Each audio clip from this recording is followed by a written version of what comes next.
It's good to see you again. I have been traveling for quite some time. I was gone for 11 days. Of course, you guys got to see me on the last week's show for a little while. In an unrelated thing, we had a fantastic 11 days here at the office. So Wendy is traveling as well, and it's also been very peaceful. So this week's show is going to be about the changing migration patterns and how you guys can take advantage of it. So we're going to get to that right after this.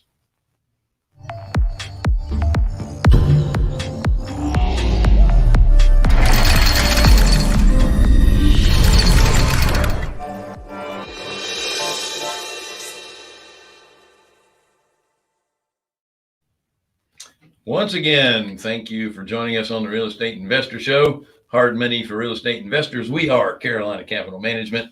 We are lenders in the Southeast for real estate investors. If you are interested in borrowing any money, go to carolinahardmoney.com and click on the Apply Now tab. If you are a passive investor looking for passive returns, click on the Accredited Investor tab. Don't forget to like, share, subscribe, and hit the bell.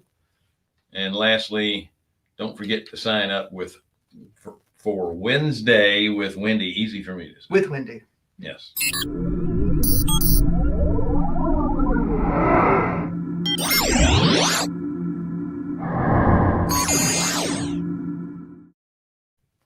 Now, Wendy on Wednesdays, that's so easy to say, gives up 30 minutes of her time per person to talk about anything real estate related. Again, she'll talk about anything, but your value is in the real estate related piece. Mm-hmm. The link to get on her calendar is in the chat. And by the way, we have a chat on either the right side or underneath your screen, depending on the platform you're viewing us from. She's booked out to September, so get on the list now. How's it going? It's going good.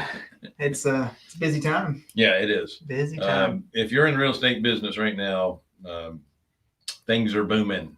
And oh yeah, thank you for putting that up, Sharub. If you have any questions or comments, put them over there in the chat side. It's not there just for links, but it's very helpful to have links as well. All right, so I know you guys have all been wondering about where am I going to find my deals? We have inventory issues. Mm-hmm. Most of your major MSAs have got issues with prices going up, mm-hmm. Supply issues.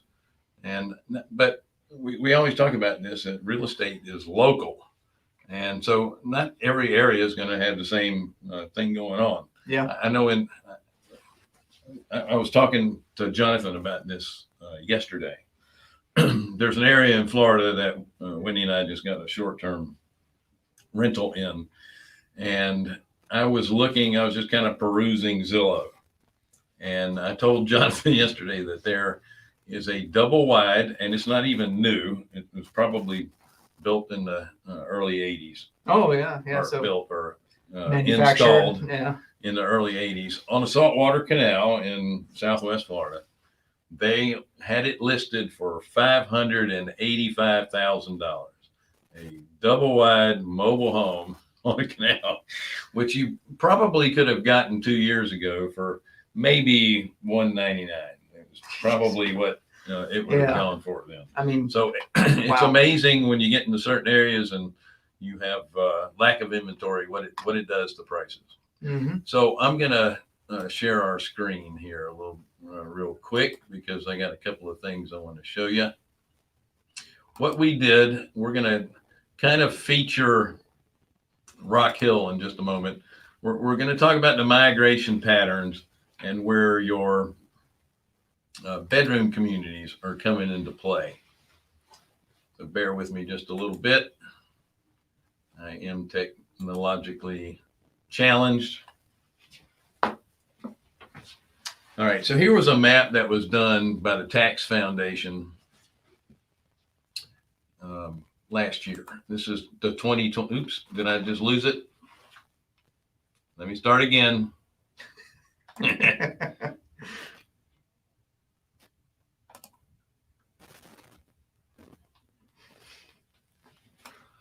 thought I'm going to have to back this up. I apologize, folks. I went away. There it is. All right. Can you guys see this okay? Yes, you can. Thank you for the feedback. I don't think it's sharing, Bill. All right.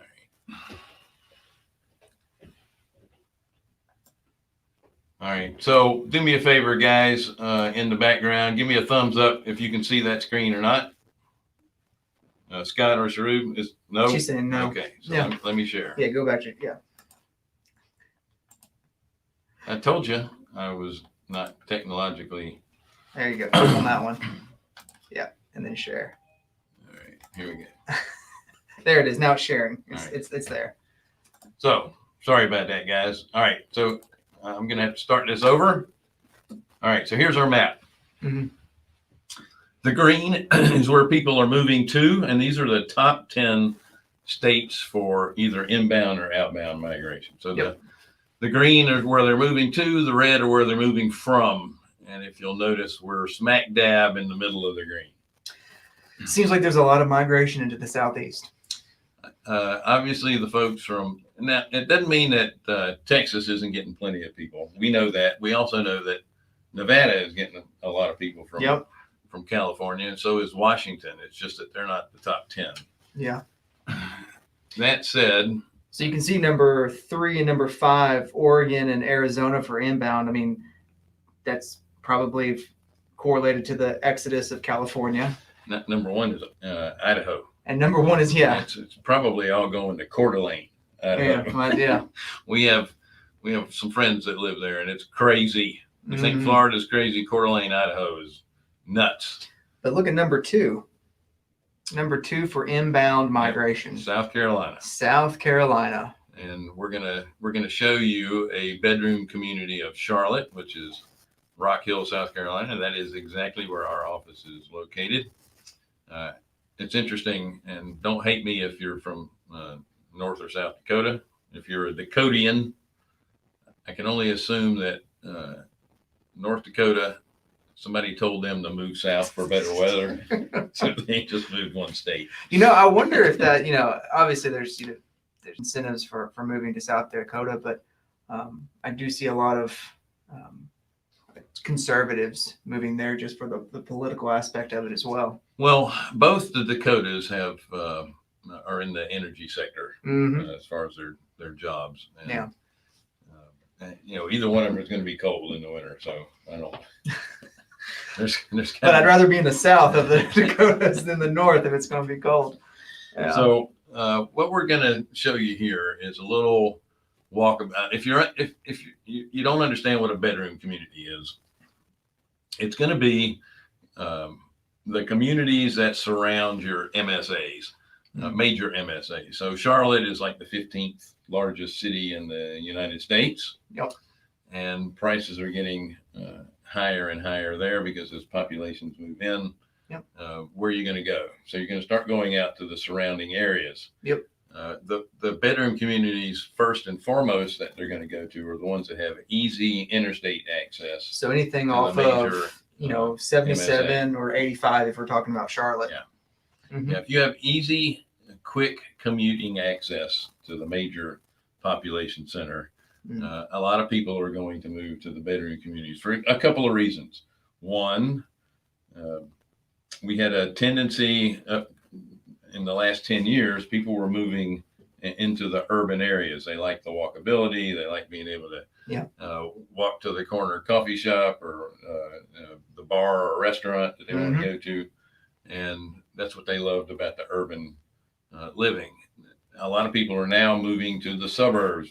Number one, because of crime. Number one, number two, your schools are typically better. Yep. So they're moving to the suburbs, but they still like that kind of an urban feel as well, the walkability. I'll tell you what, everyone always calls me right when we're on this. Well, that's because they're seeing My you. contractor always calls me when I'm on this show. That's the way it goes. So I did a walkabout town. This is one of our borrowers who started this project. He's building Charleston style homes. He bought a tract of land that covers almost a city block. And if you're not familiar with Charleston style homes, that we call them tall skinnies, they're usually 2 or 3 levels, and they are very long. This is a style of home that is predominant in the historic area of downtown Charleston, South Carolina. Yep. The difference here, these are new, and as you can see, they're square. The ones in Charleston, if they're leaning to one side, they call that character. but they were built 100 years ago, and the soil there tends to drift around a little bit. So as you can see, there's enough room for one more set of foundation on this side of the lot. This foundation just went up, as you can tell. And in this case, we're not financing this particular spot because it's already sold. The borrower went ahead and got their own financing for the construction. We financed the one that's you're seeing right beside of that, this white home. I love the little front porches. I'm trying to give you a little indication of what the streets look like. And it's, by the way, I have to mention, my little iPhone takes one heck of a video, does it not? Yeah, that was your iPhone? That's really good. Yeah, I did this really whole thing with my iPhone. It's amazing the technology in your phone. And these houses are between 1,800 and 2,400 square feet. Right. Is the size of these houses, typically 3 2s or 4 3s. And now the ones that are existing that are already built, I believe, what was our loan amounts on those generally around? The first one that we built, the construction amount was $206,000, and it ended up selling for $339,000. The next one that we financed, prices went up. The construction budget went up to about $220,000, and anticipated to be around that same 330 to 350 mark for the ARV.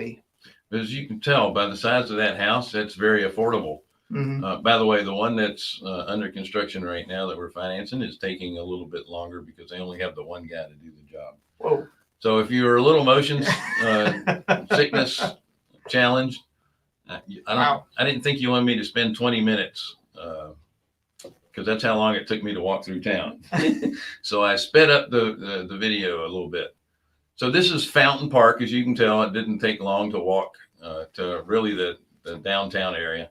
About 3 seconds. We've been here for 5 years, and the one day I decided to film town, they got half the water out of the fountain. The fountain is under maintenance. But this is a quaint little town. They're getting ready to build an outdoor entertainment facility on the left side of this park. It's going to have a nice bandstand. Isn't there a hotel going in somewhere? There's a hotel going right across there in that blank spot. And as we go up here, you'll see where they've already torn down a little bit of a building, and they had a shared wall. I guess they'll paint that wall eventually. But this gives you an idea of, like I said, the quaintness of a little small town. It still has a nice core urban area that the businesses there are still thriving, even coming out of COVID. These buildings were built between very late 1800s and probably around 1930, 35. I'm going to back this up just a little bit. I want to show you this.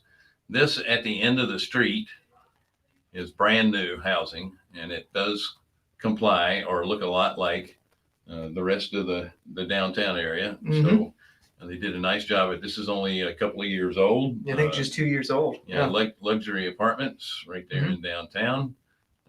This parking lot across the street from the building offers express bus trips into downtown Charlotte. You just park there and get on the bus, go to downtown Charlotte. You see the construction. So we're going to move in a little bit slower. I want you to see the factory across the street. That used to be a textile mill. They redeveloped it into office and retail as well as residential. Behind that, and we'll just let it go, there's also an entertainment facility, indoor sports arena right behind that factory. Here, is a brand new development that's going up. It's got 177 units of luxury apartments. The building to the right, you can see going up, that's retail and restaurants, dining, office as well. As you can see, the city itself and the state, look at those sidewalks. They're improving all the walkability areas in these areas because now they're getting all this tax revenue and they're improving all this. Now, it's been taking a little bit longer on our street. And this is our street. But they are improving the sidewalks here as well. And lastly, a shameless promotion of Carolina Capital Management. Yep. This is the building. We occupy the top floor.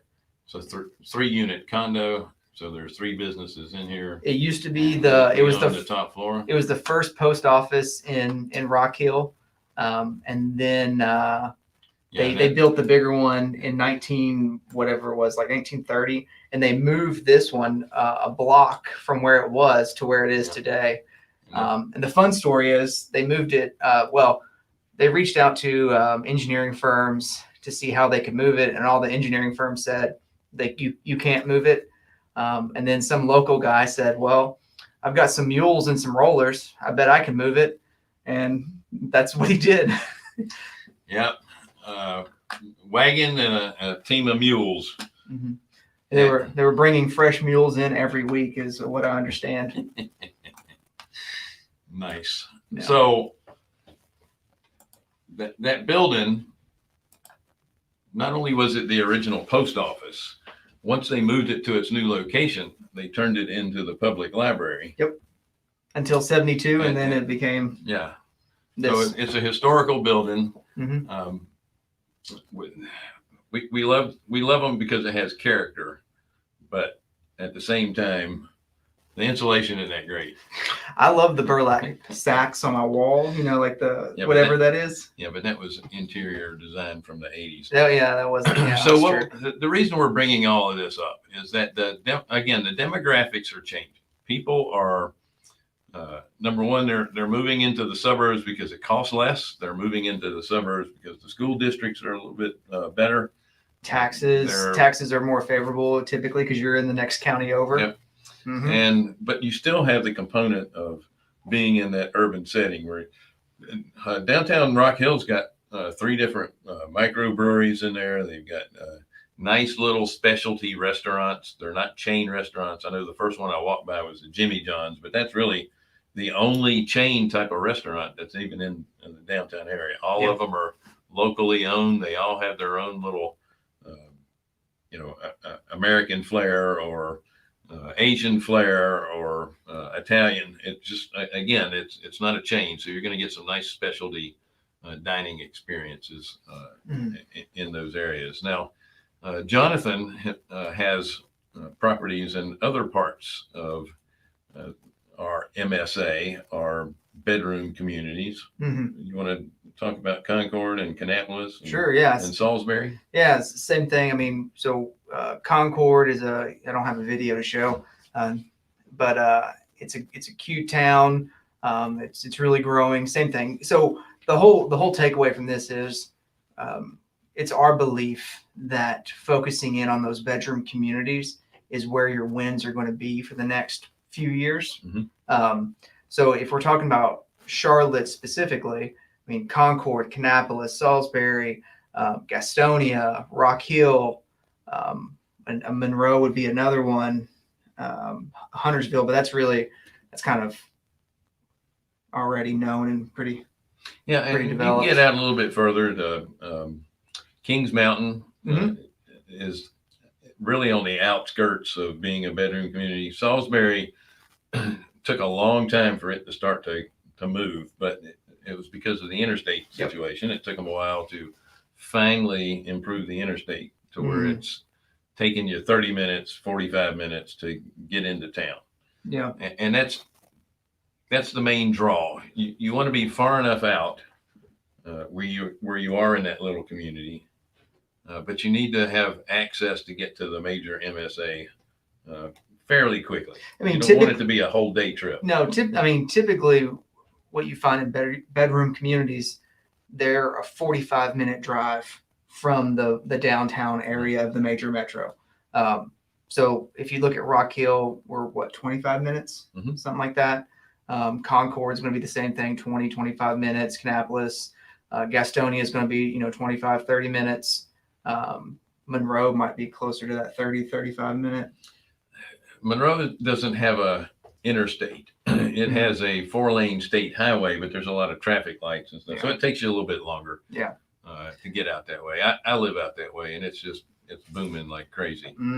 Yeah.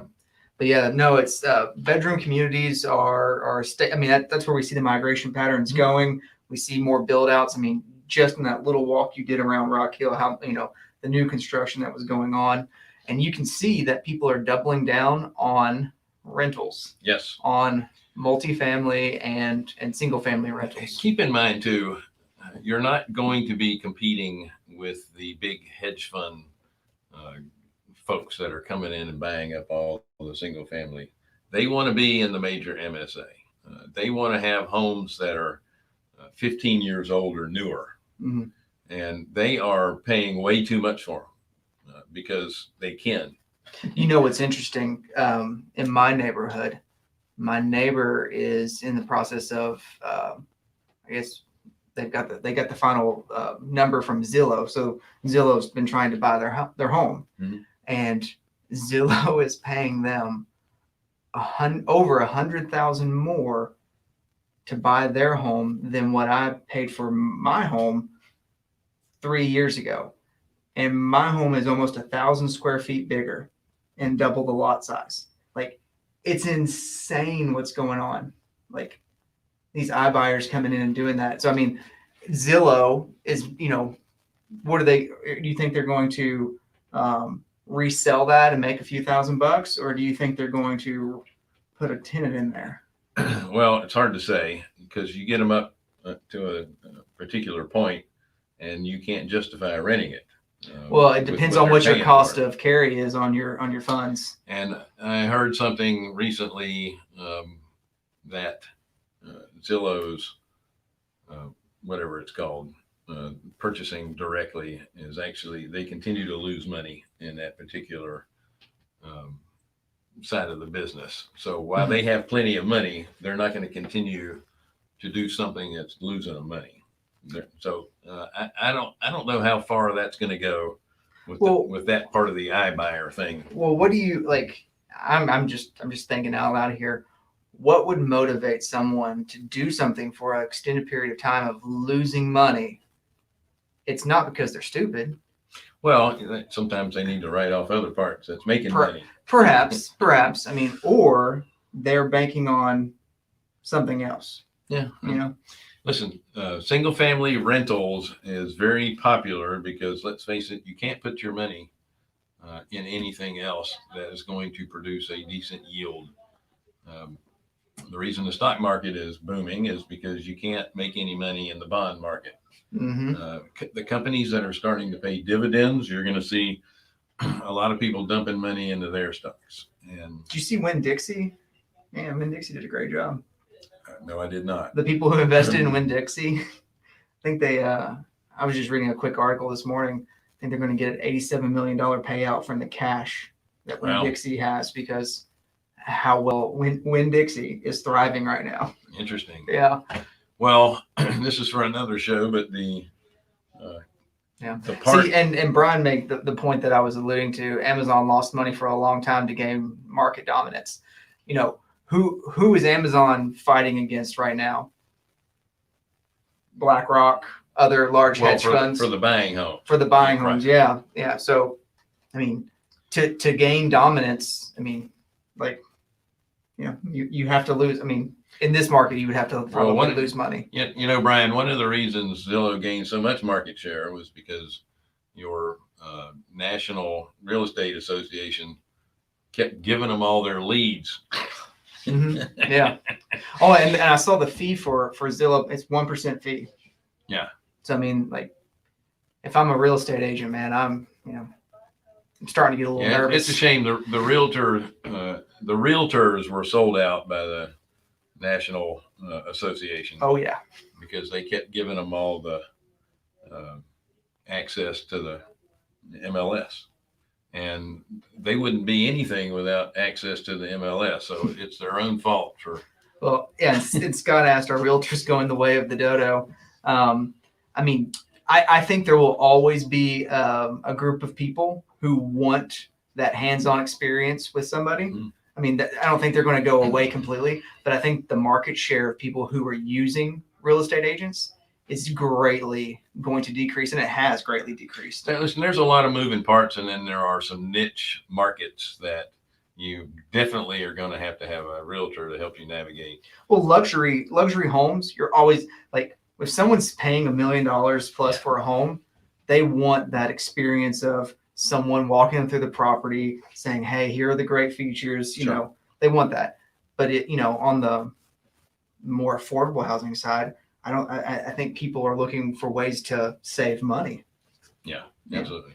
Well, listen, folks, bottom line here is if you follow the migration patterns and the different demographics, you're looking for areas to market in. It's going to be the bedroom communities around the MSAs, the major MSAs. Yep.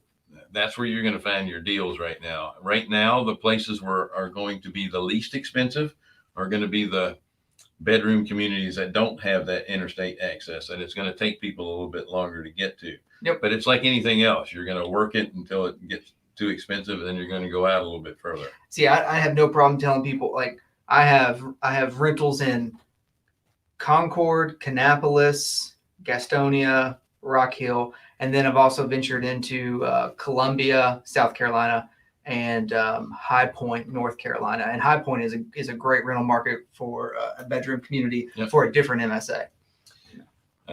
Wendy and I grew up in High Point. Yeah. It doesn't look a whole lot different than it did when we were growing up there. That's one of the reasons we like liked the consistency. It so much. Folks, thank you again for joining us on the Real Estate Investor Show. And it is called Hard Money for Real Estate Investors. We are Carolina Capital Management. We are lenders in the Southeast for real estate investors. If you are looking for a loan for your property, go to carolinahardmoney.com.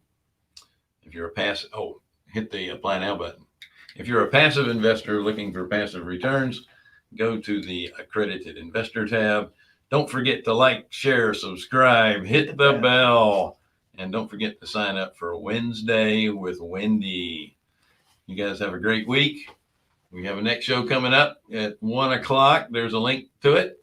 Hope to see you there. Bye. That